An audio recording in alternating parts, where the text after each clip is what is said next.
Programa ricardoholandini.net.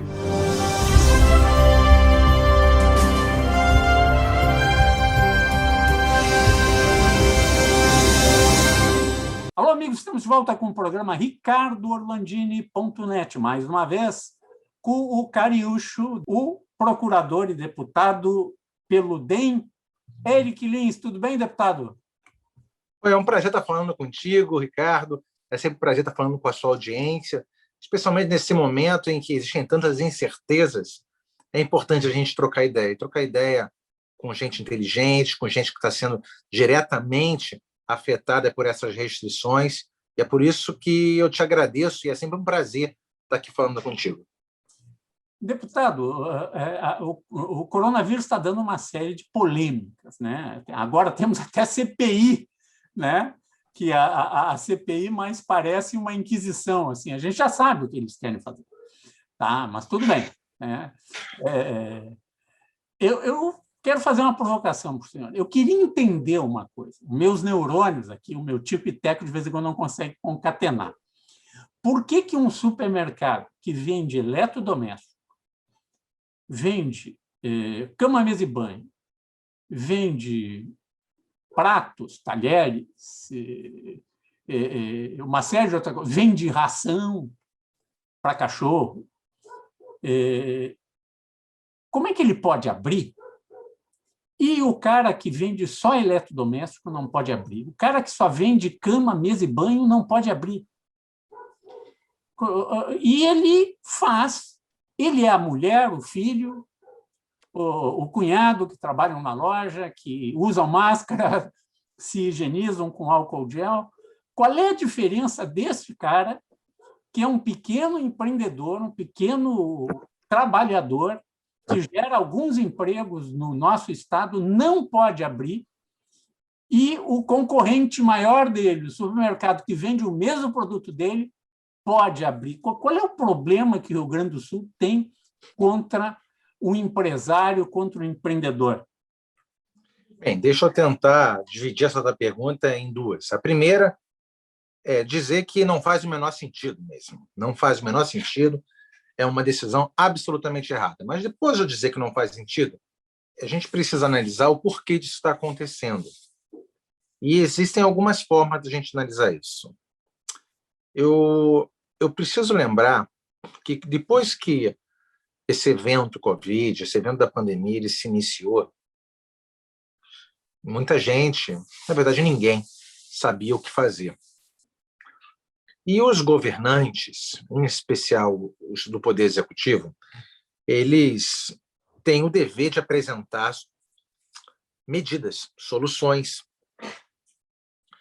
E essa exigência que as pessoas jogaram sobre o Poder Executivo, talvez não jogaram, porque é uma atribuição efetiva do Poder Executivo isso, pressionou politicamente a que eles tomassem alguma atitude.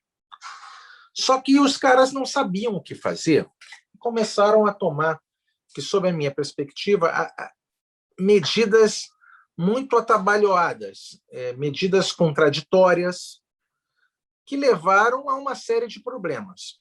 E ao longo desse tempo todo, o resultado que se teve dessas medidas de isolamento, medidas que, inclusive, não são equilibradas, como tu mesmo apontaste, foi deixar muita gente sem condição de se sustentar e quebrando. E aí você pensa comigo, um político, eu sou político, sou procurador de Estado, mas hoje sou político. Mas tu imagina um político que precisa efetivamente mostrar um resultado, né, da sua posição executiva, tá? Eu preciso mostrar um resultado de uma posição legislativa e de fiscalização. Mas o Poder Executivo ele precisa tomar ações concretas. E ele não sabe o que fazer. Então, ele tem que fazer alguma coisa que não necessariamente vai trazer resultado. Mas, ao mesmo tempo, ele não pode deixar as pessoas morrerem de fome. Quer dizer, morrer de fome, passar fome sem emprego, é algo que ele consegue defender usando algumas falácias. Tá? Tipo, eu estou fazendo isso aqui pela saúde, mas se ele não deixa um estabelecimento vender comida, por exemplo, ou um estabelecimento fazer a geração de energia, a quantidade de pessoas afetada e que vai ficar profundamente revoltada com o sistema é muito maior.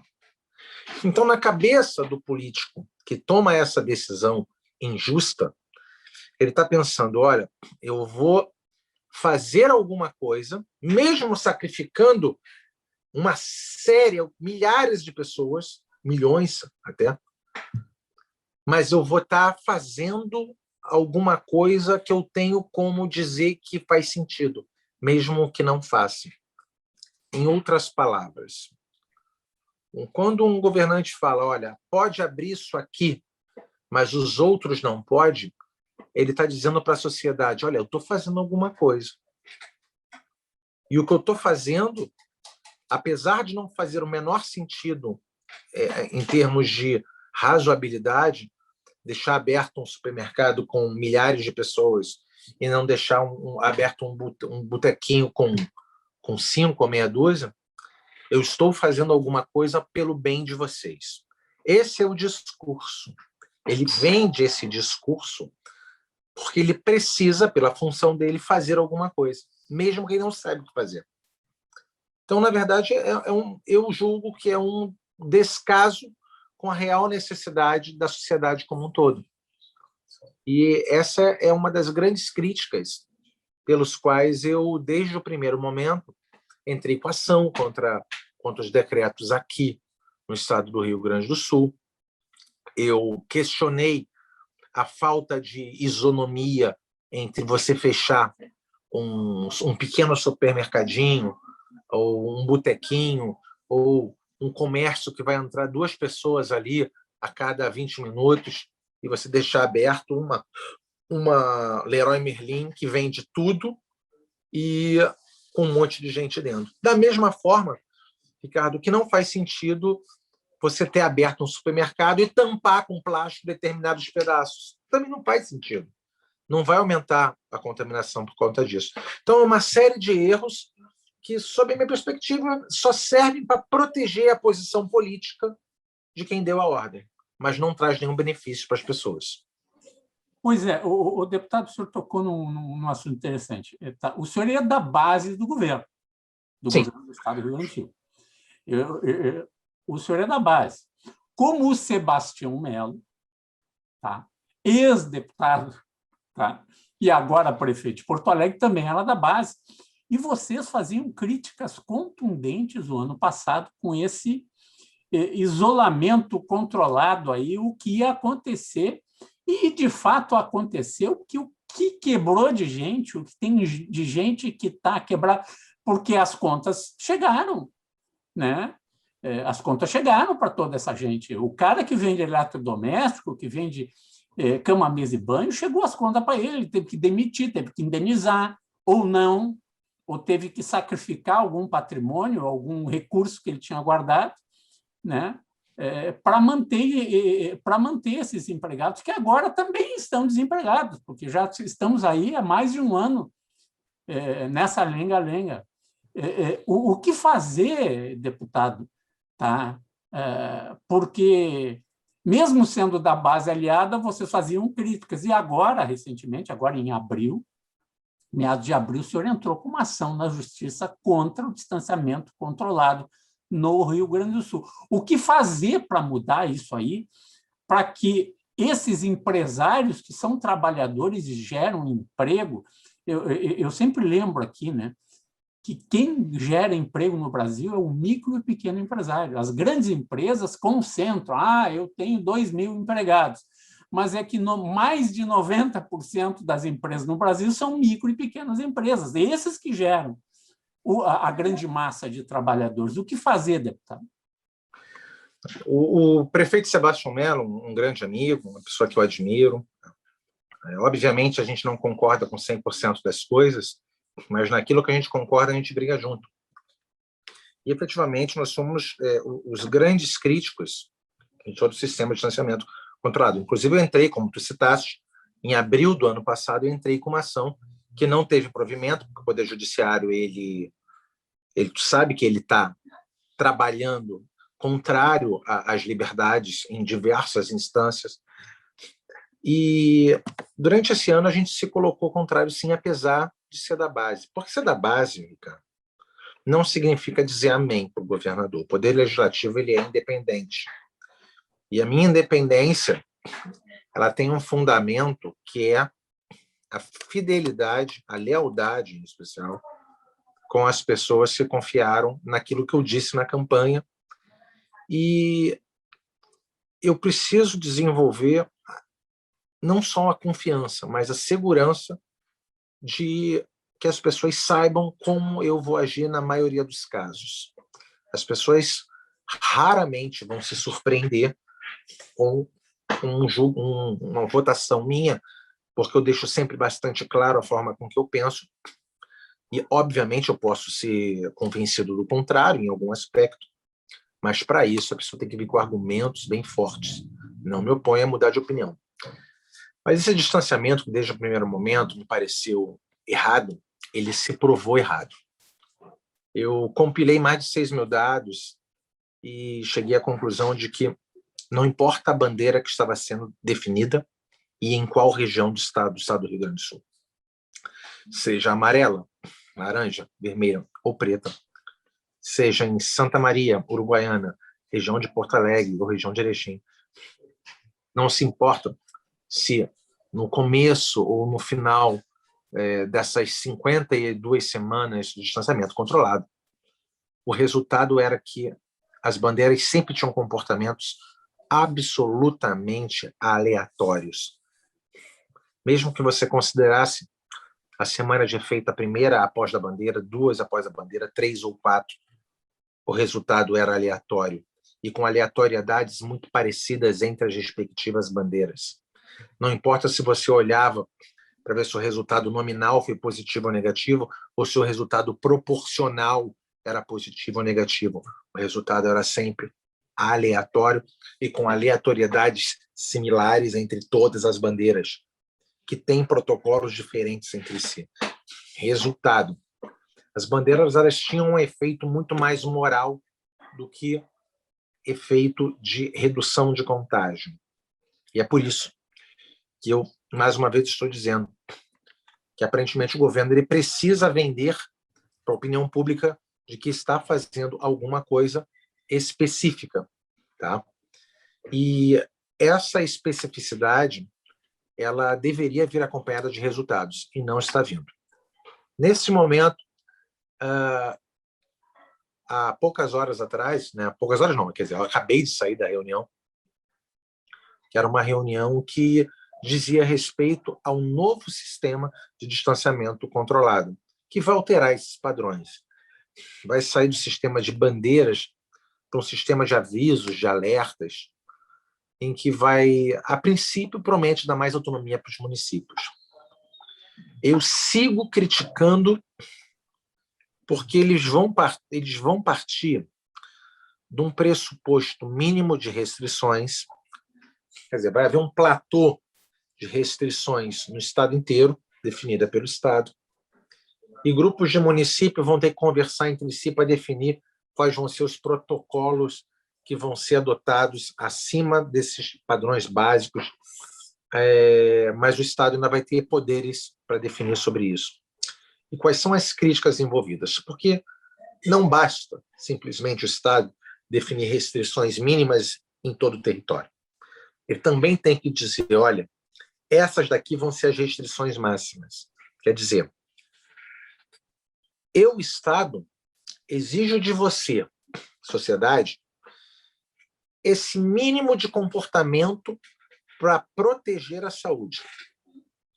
Mas, ao mesmo tempo, ele tem que falar, em contrapartida, eu, Estado, prometo que não vou passar de determinado nível, porque eu preciso garantir que as outras liberdades envolvidas não sejam nulificadas, não sejam anuladas, apagadas.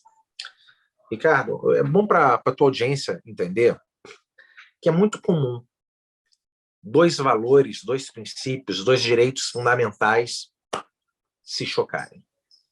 Às vezes a segurança se choca com a privacidade, às vezes a liberdade de expressão se choca com o direito à honra. Às vezes, como agora, existe um choque entre a proteção da saúde e o direito à liberdade de sustentar sua família. Quando existe um choque de dois direitos fundamentais, essa colisão, o administrador ele precisa buscar regras que vão fazer com que o patamar desses dois direitos esteja o mais alto possível. Às vezes abaixa mais um, às vezes aumenta mais um, mas em nenhuma hipótese ele pode fazer isso. Elevar ao máximo um e zerar o outro. Por que ele não pode zerar o outro? Porque esse é um direito fundamental. Direitos fundamentais fazem parte do núcleo da dignidade da pessoa humana e, portanto, não podem ser apagados. E se um decreto, um ato, uma determinação do poder público faz com que direitos fundamentais de uma pessoa, de um grupo, seja nulificado, seja apagado, esse decreto, esse ato, ele é inconstitucional nesse ponto. E tem que ser atacado judicialmente. Por isso eu estou esperando as novas determinações, já estou preparado para questionar as novas regras no Supremo Tribunal Federal, se assim for necessário, mas eu sou uma pessoa leal e essa lealdade se dá tanto para aliados quanto para adversários. Eu nunca ajo de forma desleal ou mentirosa. Portanto, eu vou questionar o governo desde já. Aliás, hoje é quinta-feira. Quinta? Que dia é hoje? Sexta-feira. Sexta-feira. Hoje é sexta-feira e eu estarei enviando para o governo, amanhã, no sábado, um ofício fazendo questionamentos acerca desses pontos que estão atacando os direitos fundamentais das pessoas. Falando, olha, aqui você não pode passar de determinado ponto. E, ao mesmo tempo, vou levantar as questões do Pacto Federativo. Porque é altamente questionável que um município precise se submeter à decisão de um grupo de municípios. Porque as autonomias administrativas, elas são dois entes federativos. Portanto, eu acredito que se um município entenda, eu aqui entendo como essencial A, B, C, D, E, F, G, H, e o grupo de municípios entender que é só A, B, C, D, E, você não pode suprimir o direito daquele município isolado de proteger aqueles serviços dentro da sua unidade administrativa. Então, esses dois pontos de direitos fundamentais e de autonomia administrativa, de pacto federativo, vou questionar esses dois pontos nesse novo decreto do governador, porque acho que lealdade dará a ele a oportunidade de fazer o certo antes que eu tenha que questionar na justiça novamente. Perfeito. Nós vamos a um rápido intervalo aqui no programa RicardoOrlandini.net, que você assiste no BATV, canais 20, 520 da NET RS, Vale do Sino do Uruguaiana é o 26526, e nossas redes sociais do YouTube, Facebook e na internet no streaming do BATV. Nós já voltamos.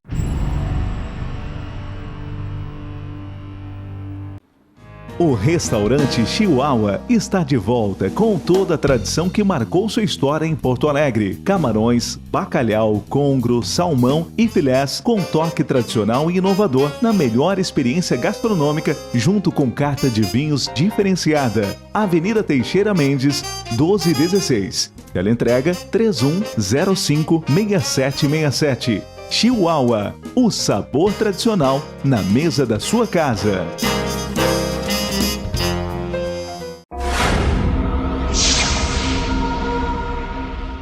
Estamos de volta com o programa RicardoOrlandini.net, conversando com o deputado estadual pelo DEM, Eric Lins. Deputado, eu queria entender uma coisa rapidamente, tá? Por que em alguns municípios, até mesmo no estado, tá, a academia pode abrir, não podia, mas pode, umas quadras de tênis, que tem um cara de um lado e outro do outro. Não tem mais nem o gandula, aquele para catar a bolinha. Não pode abrir, deputado. E depois eu queria que o senhor falasse sobre uma profissão extremamente importante. Eu sei que o senhor tem até um projeto para isso aí, que é os salões de beleza e as barbearias. Que, faz favor, né? Eu prefiro ir numa barbearia que, quando eu chego em casa, eu troco de roupa e tomo banho, do que o cara vir na minha casa, que ele vai na casa de 10 pessoas, tá? E no meio do caminho passou na casa de 10 pessoas. Eu acho mais seguro eu ir num lugar só e eu me cuidar mais do que esse profissional. Vamos lá, deputado, tudo contigo. Eu acho que eu vou começar com esse teu final, né? Toda vez que você apresenta uma proibição, né, que você retira a liberdade do indivíduo, e o indivíduo não consegue compreender o motivo dessa restrição, ou ele entende que aquilo é abusivo, o que o governo faz é incentivar a transgressão. Você proíbe que abra um salão, o que vai acontecer com as pessoas que precisam trabalhar? Ela vai ter que dar um jeito. Ela vai na casa das pessoas. E ela vai dar esse jeito, porque você não está dando para ela opção. Quando você faz isso numa barbearia, é a mesma coisa. E por que me levou a entrar com um projeto especificamente sobre barbearia, sobre salões de beleza, falando que eles têm, sim, ser encarados como serviço essencial. Primeiro que a gente tem que entrar na guerra de narrativa para mostrar que todo serviço é essencial para a pessoa que dele depende.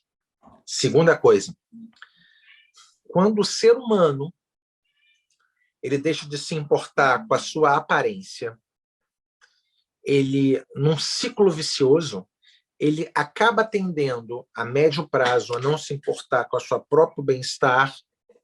Isso vai degradando até com que ele deixe de cuidar da sua própria saúde, porque ele vai deixando de se importar. Já estou em casa mesmo, para que eu vou cuidar da minha aparência? Já estou gordo, já estou com o cabelo despenteado, estou com a barba grande, tudo torto. Já não estou me importando com a minha aparência mesmo, por que eu vou me importar com o meu bem-estar? Se eu já estou todo torto aqui, minha casa já está toda suja, por que eu vou cuidar da minha saúde? Se eu não estou cuidando da minha saúde, por que eu vou cuidar da saúde do cara que está do meu lado? Tu percebe que existe um ciclo vicioso que se inicia a partir da perda da autoimagem, da degradação da imagem que a pessoa tem de si própria.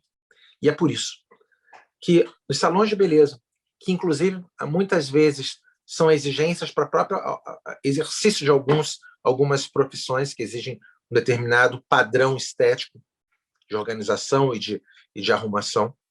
Então, você vê que eles têm importância para as famílias das pessoas, para alguns trabalhos e para o bem-estar do próprio indivíduo e a sua autoimagem. Isso tudo é importante, por isso que eu entrei com esse projeto de lei nesse momento. Agora me relembro, eu esqueci qual foi a outra pergunta. A outra questão é o seguinte: por que, eventualmente, aqui eu moro num condomínio, a prefeitura deixou abrir a academia do condomínio, mas está terminante proibido a quadra de tênis, que é na rua, que fica um cara a 30 metros um do outro. Aqui existem outros problemas. Quando o governo tentou, toda vez que o governo, que é um órgão burocrático, limitado, grande, gordo como uma baleia, o governo é isso. Ele é um leviatã. Toda vez que ele tenta controlar tudo e regular tudo, ele faz besteira. Quando ele tenta criar regra para todas as atividades humanas, ele vai criar injustiças. E essa é uma delas. Você autorizar uma academia que deveria estar aberta, sim, e proibir uma quadra que também deveria estar aberta, é uma contradição. É uma contradição ele liberar tênis em dupla, em algumas circunstâncias, e não autorizar o basquete em dupla. E tem municípios que até mesmo retirar os aros de basquete retirou das quadras públicas. Quando, na verdade, você poderia ter ali as pessoas jogando com relativa tranquilidade. Aí eles vão falar, olha, mas não pode ter contato. Pô, mas os caras podiam estar brincando de jogar as bolas, fazer de outra forma, estar exercendo o seu esporte preferido de outras formas. Então, a gente precisa realmente compreender que existem excessos nas restrições, né? E existem pessoas que dependem muito, de verdade, do esporte para viver, como, por exemplo, os donos de quadras, que têm aquilo que sustenta suas famílias, estão há tanto tempo fechados. Eu tenho particularmente minhas dúvidas sobre o quanto o distanciamento controlado influi efetivamente no contágio. Tenho reais dúvidas, porque aumenta e diminuem as restrições e não aumentam e diminuem no mesmo par e passo as contaminações, tá? As hospitalizações, as internações, não existe uma correlação entre restrições e internações. Mas fato é que a gente não pode, de forma alguma, suprimir de forma absoluta o exercício de atividades, exercício de profissões, serviços, porque as pessoas dependem disso. Eu acho que esse é o núcleo do que a gente tem que discutir agora, de que nenhuma atividade seja absolutamente trancada, para que você deixe um espaço para a pessoa poder dar o jeito dela. Porque senão, se você sempre proibir e trancar demais, o cara vai transgredir. E a transgressão constantemente é pior do que você fazer as coisas com responsabilidade. Deputado, eu agradeço mais uma vez a sua participação aí, exportado, veio do Rio de Janeiro para cá, agora com esse friozinho aqui, né? Veio para cá pegar um pouco de frio, né? Eu gosto, Ricardo, eu gosto. Obrigado mais uma vez aí pelo convite, eu estou sempre à disposição aí de vocês. Um abraço para todo mundo que nos assiste. Você assiste aqui o programa Ricardo Orlandini do BATV, canais 20 e 520 da NET-RS, Vale dos Sinos, Uruguaiana, 26 e 526 nas nossas redes sociais do YouTube e Facebook e também no streaming do BATV na internet. Até um próximo programa. Camarões, frutos do mar, filés, tudo com o toque da melhor experiência gastronômica. Teleentrega 3105-6767. Chihuahua, o sabor tradicional na mesa da sua casa.